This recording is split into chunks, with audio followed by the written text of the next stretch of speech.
ई फुलवना फुलइले बारू फुलवना फुलवना कहवा भरवइले बारू ई फुलवना फुलइले बारू।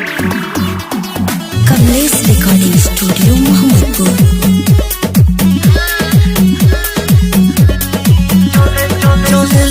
गरा के तू ढोढ़ी देखा के तू भुआ में गरदा उड़ले बारू।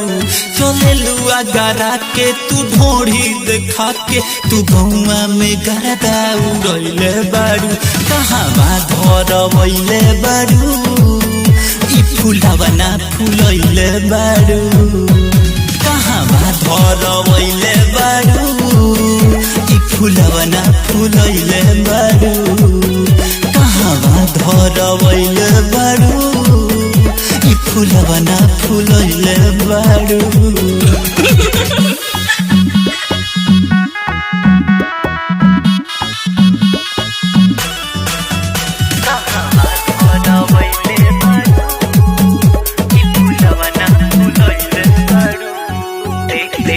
देखी के तोहर लुकवा रे मन कर तुर दिही हुक्कावा रे।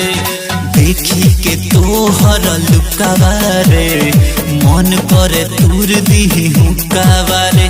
रही महवइले बारू रही लगवइले बारू। कहवा धरवइले बारू ई फुलवना फुलइले बारू। कहवा धरवइले बारू ई फुलवना फुलइले बारू। Kamlesh recording studio Mohammadpur.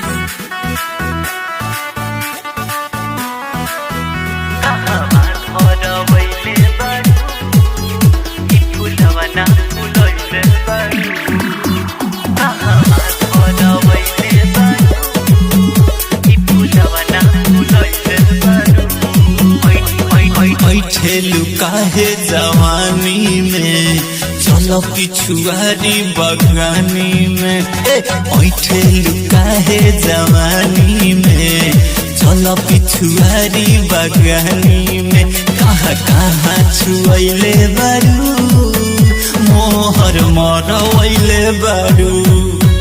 कहवा धरवइले बारू ई फुलवना फुलइले बारू। धरवइले बारू ई फुलवना फुलइले बारू। बोलो ना। Kamlesh recording studio Mohammadpur.